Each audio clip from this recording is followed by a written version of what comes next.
guys, welcome back to another video. Today I don't have anything in particular to film, but I want to start trying to assemble this block a little bit, maybe get the head on. Also, I'm going to work a little bit on the chassis itself and try to get some stuff done on that.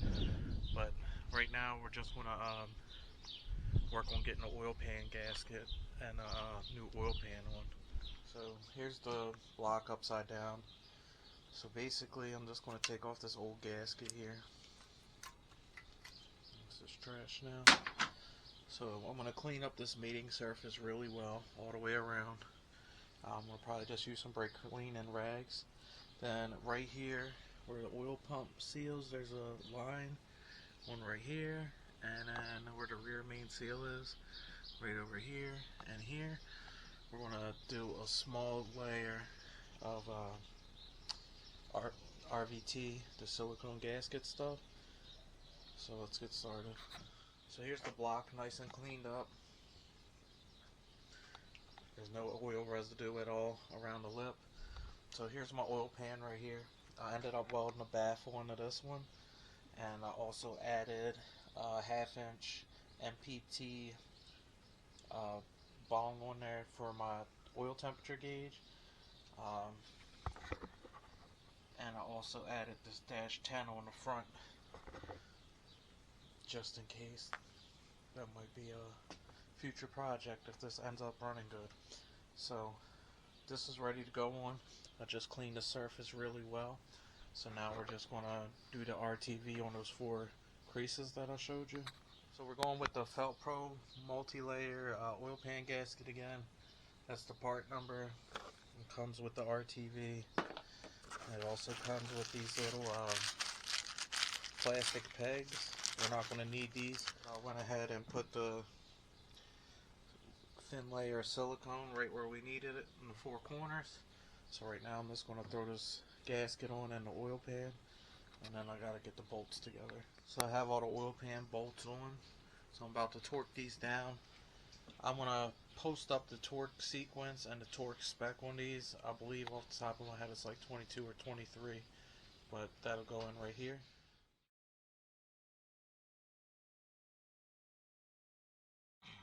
Next up, we're going to pull the non-VTec water pump. This one's a 19 tooth that's on there. We're going to be replacing it with a VTec pump.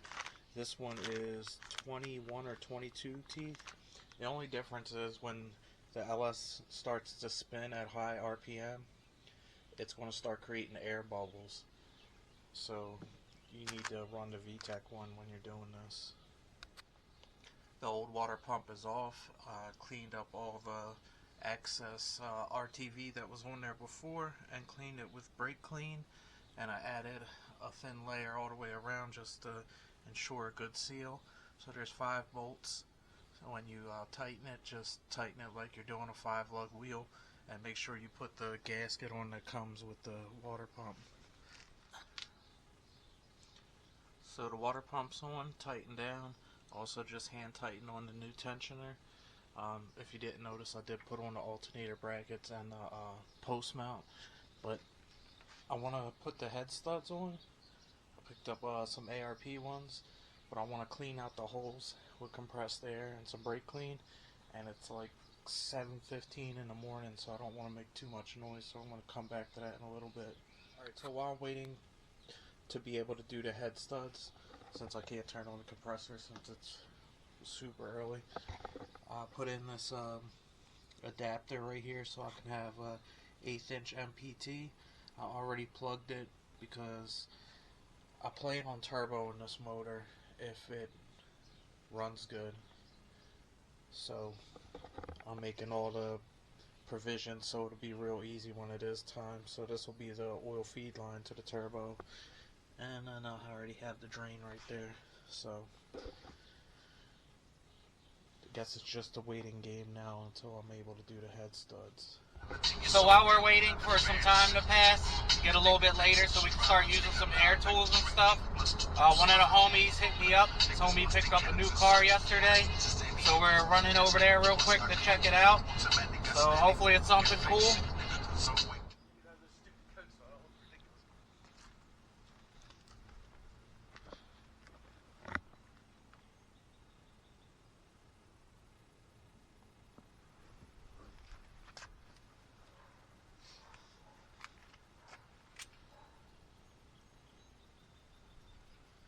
What's up, everybody?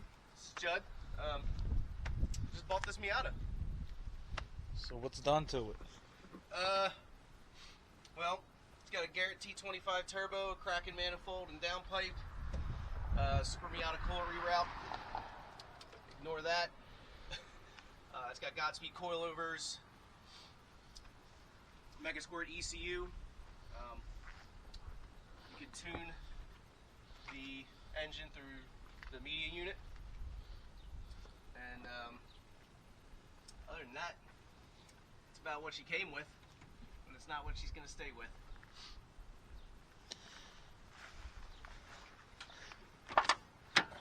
Interior super clean in here. Looks like it has a short shifter, AM wideband. Recently disinfected.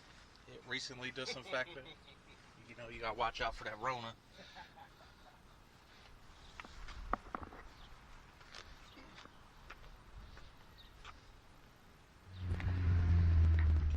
So one thing pretty cool about this car is the radio displays the Mega Squirt. That's pretty dope.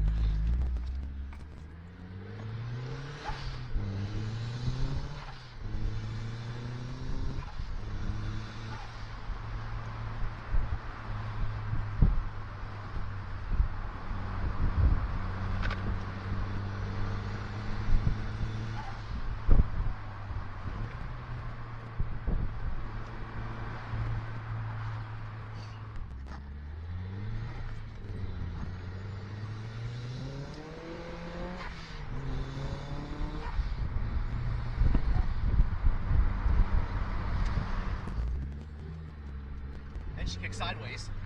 Oh,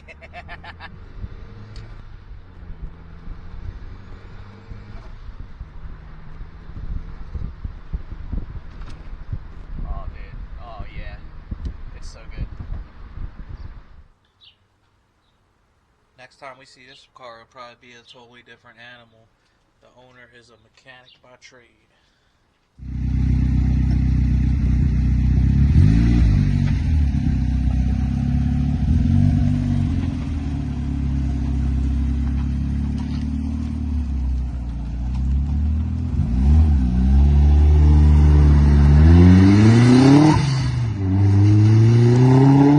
Studs hand tightened in.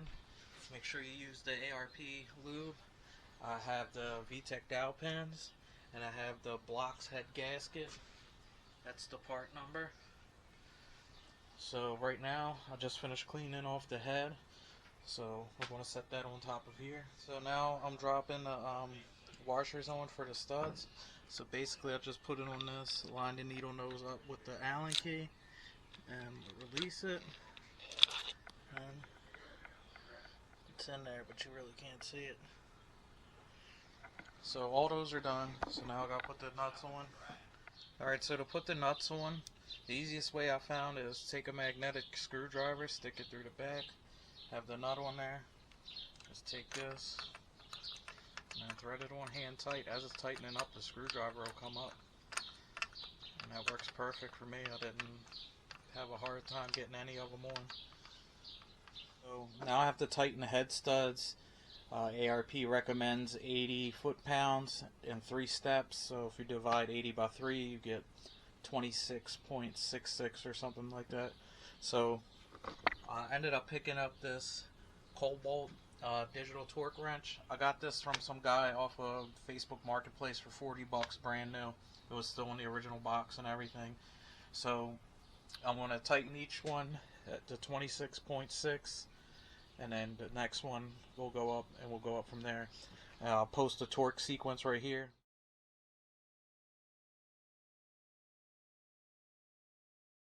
So I got the head studs all torqued down. I showed you I put this on a while ago. So I just put the VTEC fitting in the head. I torqued that down to like 35 pounds. I just took the fitting that came out of there and tried to match about how many threads were going in, because I didn't want to over tighten this. And then the line's just hand tight sitting on here, trying to figure out where the best place to run it is. So right now I'm in the dilemma: do I want to keep going and put the cams on, or do I want to take this whole thing off and paint this to match that. It doesn't look too bad in the video, but the front side is like real dirty compared to the bottom. I kind of forgot that I wanted to paint this, so I'm probably just going to stop messing with the engine for right now. Cover this back up with some plastic until I make my decision on painting it. Alright, so if you guys need any firewall plugs for EGs, DCs, or EK, make sure you go check out shopaclabs.com, because she has a package that has all of them, and it also comes with all the instructions, so where they go at. So right now I'm just going to throw these on the car.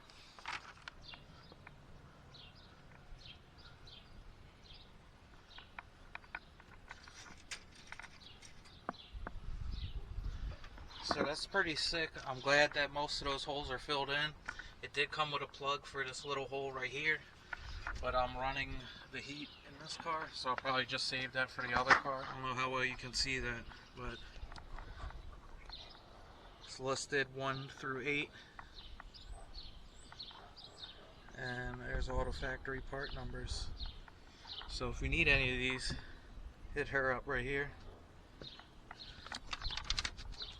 So now I'm gonna work on putting some of this other stuff I have in the car.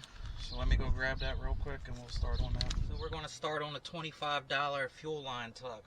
I'll pick this kit up off of eBay. So right now I have the fitting on there. Inside here there's a ferrule, and then I have to thread this on here like this, and it should compress the line.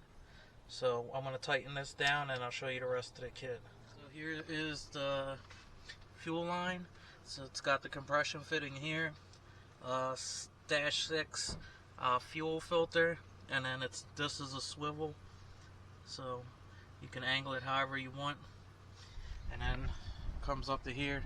So that's plenty of length. Pretty much I'm just resting it over here so it's not on the ground. The only reason this fuel line right here is hanging like this is because I gotta put this clip back on here that's going to hold all of these up out the way with the 10mm bolt. I did make a power steering loop line. That's right here. But I should have did some more research, because the dash 8's too big. When you try to tighten the fittings, they hit each other. So I'm gonna have to go with a dash 6. But the reason I went with a dash 8 is because it came in black. But right now I'm gonna try to hook up my clutch line that I got and see how that goes. So here's the clutch line. It's just sitting in there, it's not tightened up. And it comes over to this side. It's got plenty of length to get to the transmission. And I don't know if I showed you, this is the 15-inch line that I used for my feed line to the proportioning valve. So that and the clutch line match pretty well, so that's why I ended up going with that. So I'm gonna have to order some more stuff to make the loop line for the power steering. Alright, so that's pretty much going to wrap up this video. I'm really not too sure how long this video is, but I feel like I got a bunch accomplished. And the point of these videos are just to keep you guys updated with the projects and maybe help you guys out with yours. So I'm pretty excited that the head's on the engine, and it's just one step closer to the motor being complete, even though there's still a good amount of stuff to do on it still. Fuel line, clutch line, I'm happy about that, and especially the firewall plugs from AC Labs. One thing with the clutch line, I'm not 100% sure if that banjo fitting is going to fit the S2000 Master, because I did order it for 9401 Integra, so I don't know if those fittings are different or not. I'm going to have to do some research, but I didn't tighten it up, so it may fit. I'm going to have to also redo the power steering loop line, because the dash 8 was way too big. Like I told you, the fittings were hitting, so I might just have to get some different color fittings besides black and make it work, rather than spending the $60 on a dev sport kit or something like that, because to build that kit only cost me like 20 bucks. So even if I fail 3 times, it would have paid for one kit once. But anyway, if you guys have any questions about anything that I've done today or need information where to get some of the parts that I picked up, feel free to hit me up in the comments or send me a message on one of the social medias. But until next time, like, comment, subscribe, and I'll catch you guys in the next